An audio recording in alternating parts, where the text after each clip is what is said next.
Well guys, good morning and welcome to the DYU A5. I was watching Goodwood Festival of Speed on the weekend, and you might think, oh, what's the big deal with that? Well, there's a parallel here, because there they celebrate anything with motorsport. Formula One, rally cars, off-road vehicles, electric cars, robo cars, you've got the old classics. It's such a wide range, there's something for everyone there. And the idea behind that is that every car is made for a purpose. You won't find a Formula One car on an off-road track, and you won't find a 4x4 rally car on a Formula One circuit. Same thing with a bicycle. This one is kind of an urban classic, foldable, compact, small. It's not a Tour de France bicycle, as we are actually having Tour de France at this moment. It's supposed to be handy, easy to use, and also it's electric, which is quite cool. You might be wondering, why is it here with us with this car? Well, there's a reason for that as well. This is nice and compact, fits in the car, which is not very easy to do with a full-size bike.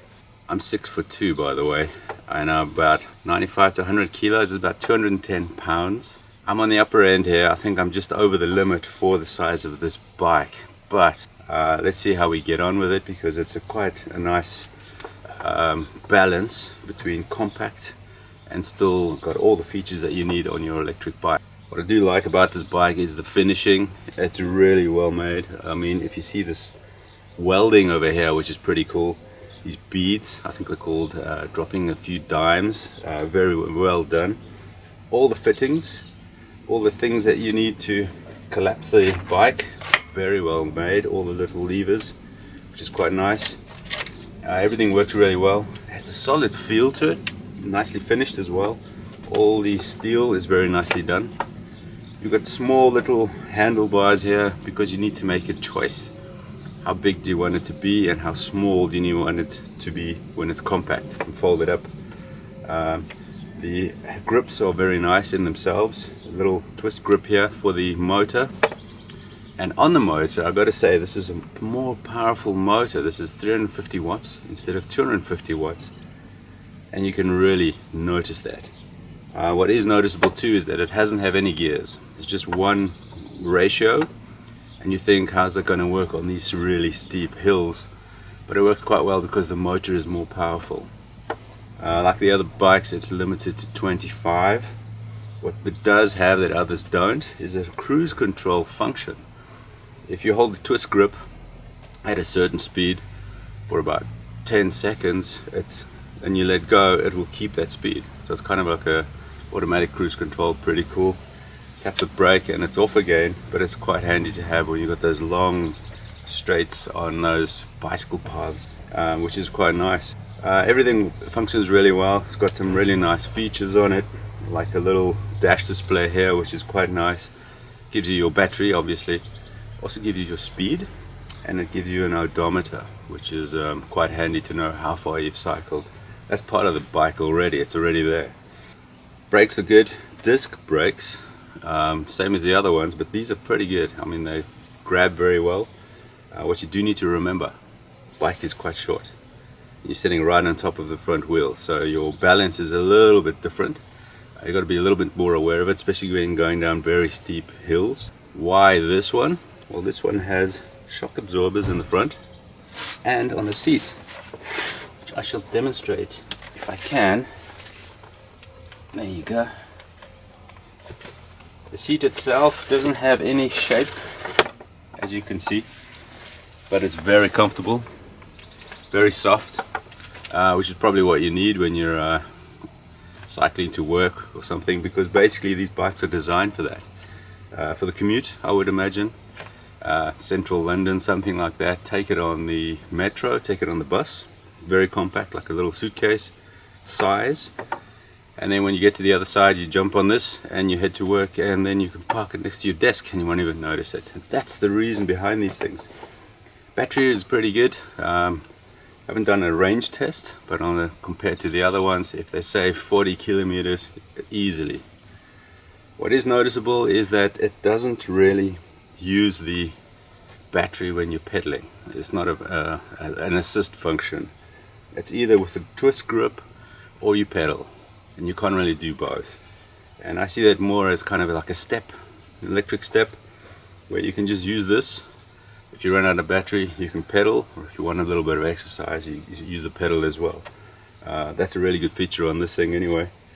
As I said, it's very well made. Quality's there, which is what you need as well. One thing I don't really get is this little seat here. It's pretty comfy. It's quite nice to sit on, but who's going to sit on here? Where are your legs going to go? Unless you want to sit back here and pedal. Try that, I don't know. But it's really cool. Smallest ever kickstand. I mean, that much. Everything is well made though, as I've said before. Battery as well. It's a different form of battery connection. This is basically a little plug here, which is plugged into your bike here instead of prongs on the bottom. I don't know if that's easier or cheaper to make.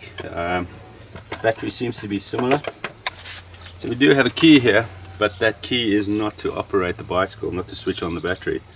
What you do have is a little remote control, which is pretty cool. Switch it on. You can also have a little function where you lock the bike. And what does that mean? Well, let me show you quickly.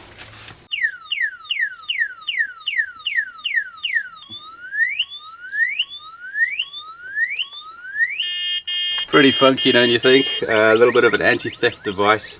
Also blocks the rear wheel a little bit, so you can't pedal that fast. And yeah, a couple of sirens going off. Always is a bit of a deterrent.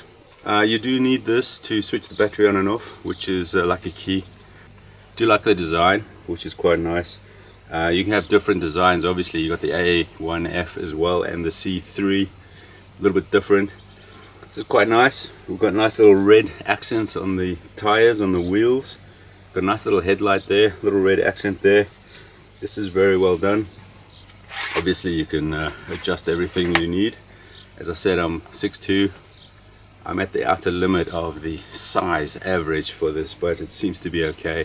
Weight wise, not a problem. This thing can do about 150 kilos. So that means two of you can get on here if you can fit, which is not bad.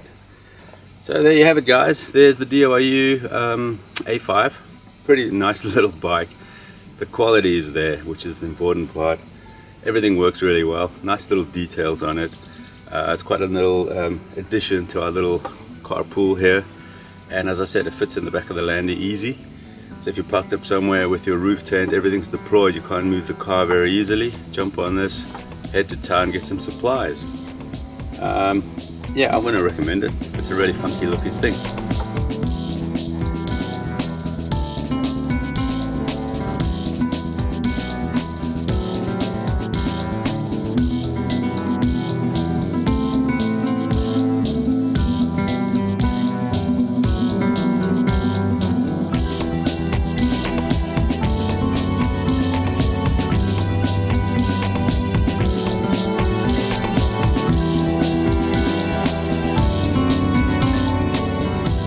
So hopefully that was a bit informative for you guys. If you're out there looking for a little electric bike, think of this one. There's a link down below, obviously in the description. You can have a look at that as well. So there you go. Thanks for watching, guys. Catch you on the next one, and rolling.